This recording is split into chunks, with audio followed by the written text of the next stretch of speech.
Bom dia, Eduardo. Um prazer estar aqui com você. Recentemente, a Cato constatou em um dado que 61% das empresas retornarão ao regime presencial ou híbrido em 2024. De que maneira que você enxerga esse dado? Bom dia, Bruno. Tudo bem? Bruno, eu tenho observado, eu acho que esse número da Cato é um número bastante próximo da realidade, quando traduzo isso para a Quest, por exemplo, e para outras empresas que eu tenho interagido sobre a retomada do presencial ou a manutenção do híbrido, tá?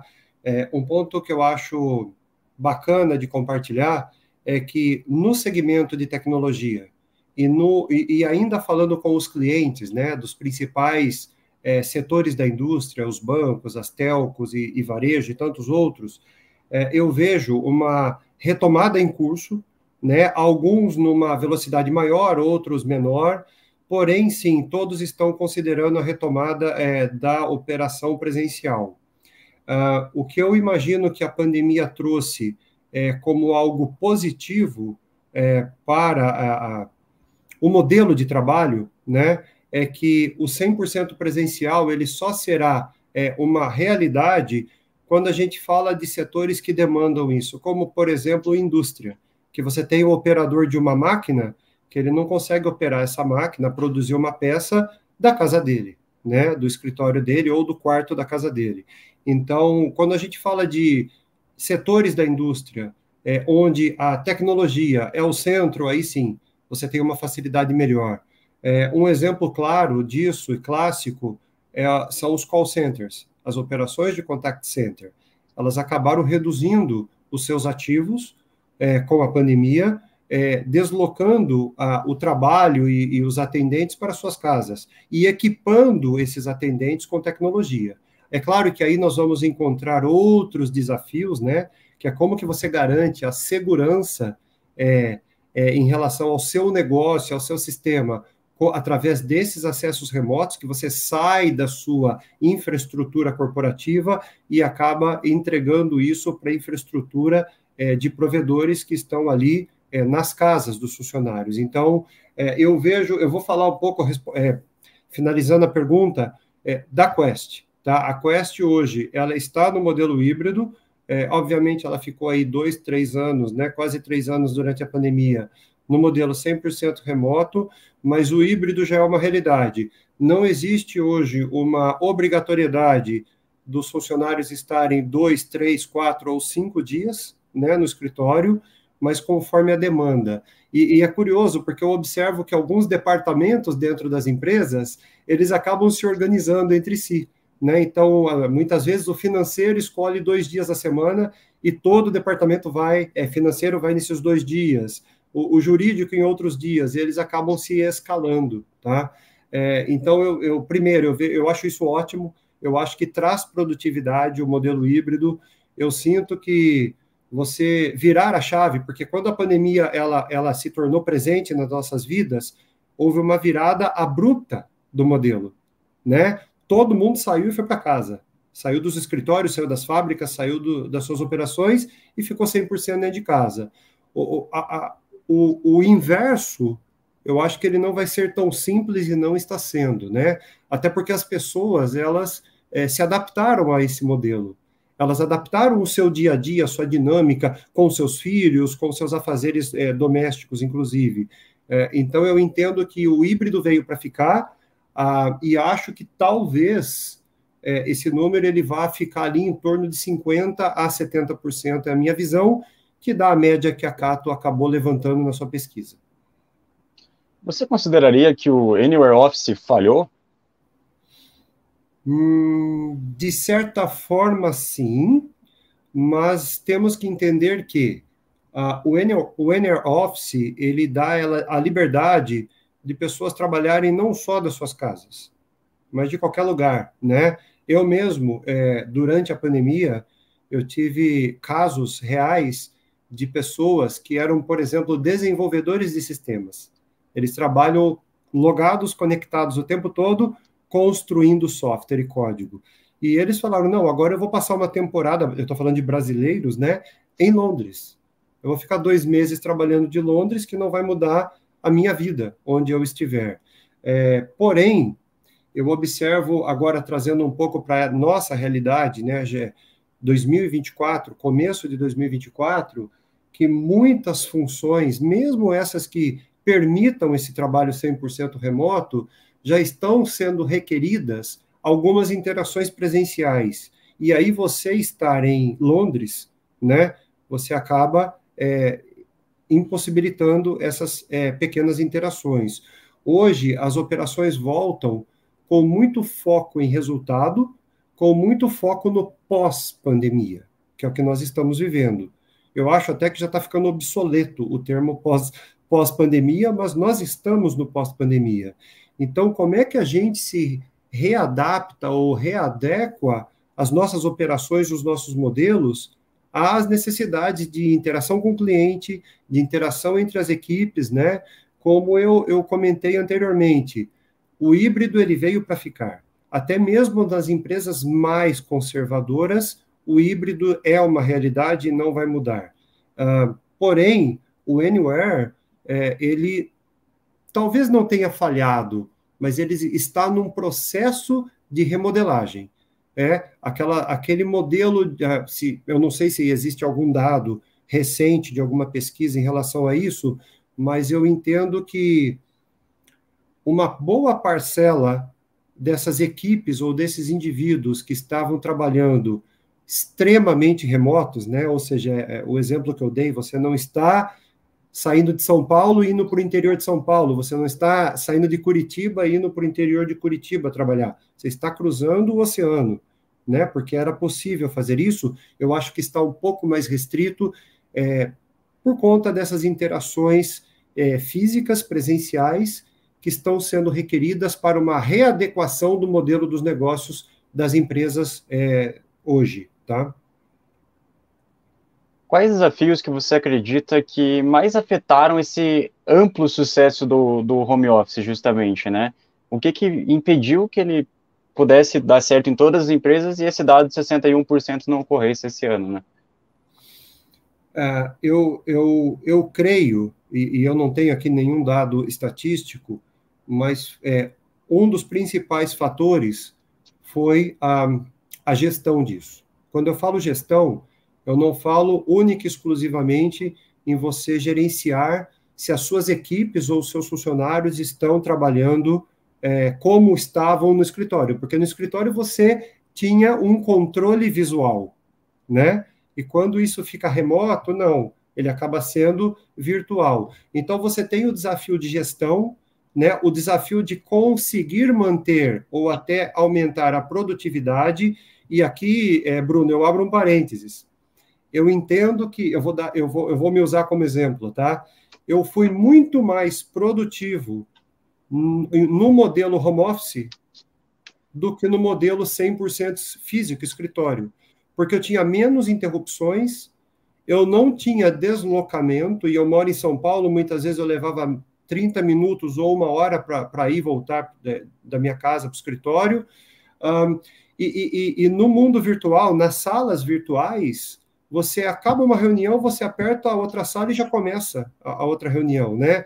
Então, assim, eu me recordo de dias e dias trabalhando de 8 da manhã até as 8 da noite, muitas vezes, com reuniões ininterruptas, parando 15 minutos para um almoço, 10 minutos para um café, né? Então, a questão produtividade, eu acho que na média, ela melhorou, mas a questão controle, ela foi prejudicada. Então, e aí a gente tem que pesar um pouco a questão da balança, né? Qual a parcela que produziu mais, qual a parcela que produziu menos. De novo, eu não tenho nenhum dado recente para poder compartilhar aqui, mas eu entendo que essa questão de controle e de readequação ao pós-pandemia e as necessidades de que os clientes estão voltando também para o híbrido, ou seja, estar no híbrido é voltar parcialmente a sua operação para o físico, para o presencial no escritório. E isso, muitas vezes, eu tenho equipe comercial, e a equipe comercial, por definição, as interações com os clientes, elas são prioritariamente reuniões presenciais, né? Porque é assim que a gente acredita que os negócios são mais efetivos, as interações são mais efetivas no dia a dia. Então, basicamente, é essa a minha visão dessa questão do híbrido, né? E como que ele deve agora seguir. Os principais desafios, eu acho que segue tendo como principal foco a produtividade individual.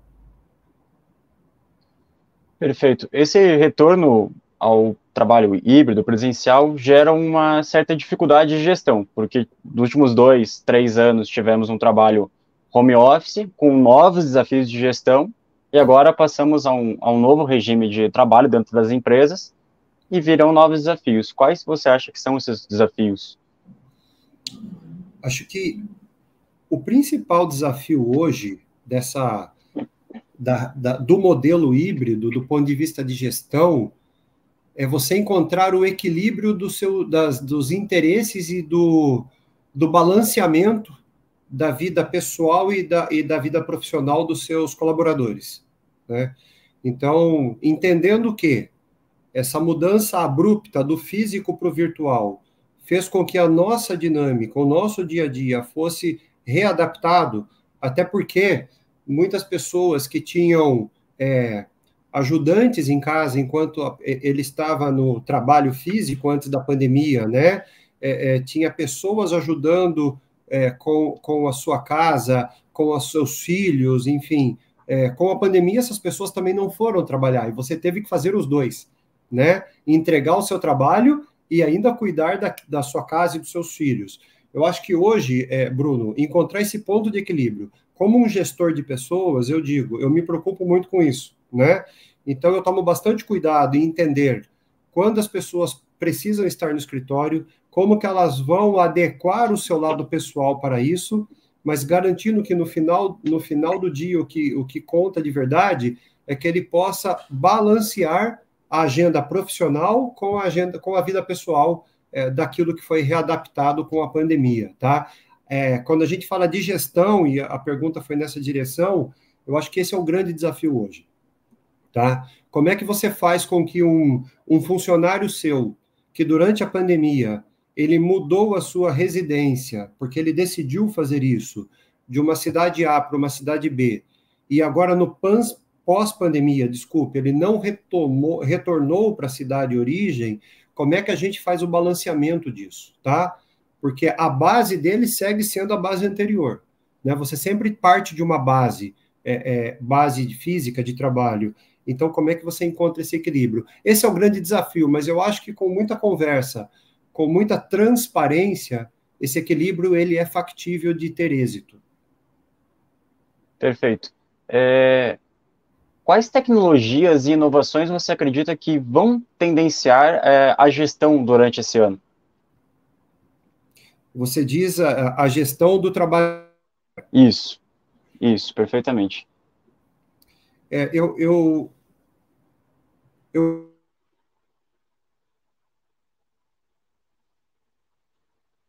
no nosso dia a dia, do ponto de vista de ferramentas, de software, tá? Eu vejo os CRMs, as soluções de CRM, cada vez mais completas e mais poderosas do ponto de vista de gestão de agenda, por exemplo, de atividades, com processos embutidos ali dentro, automatizando tarefas e garantindo transparência das atividades dos colaboradores para toda a cadeia de gestão. Então, eu observei muito essa maturidade das ferramentas de CRM. Quando a gente vai, de novo, para setores de autoatendimento ou de atendimento, nós vimos muito chatbot chegando com muita força durante a pandemia. Então, eu acho que foi outra tecnologia que chegou para ficar, né? Mas, assim, eu penso que isso, a gente toca um ponto muito relevante, gestão e transparência do modelo. Mais preocupa hoje, e eu acho que não é hoje essa preocupação, mas ela segue sendo muito presente, é a segurança cibernética de você ter essas pessoas fora da sua infraestrutura corporativa de tecnologia.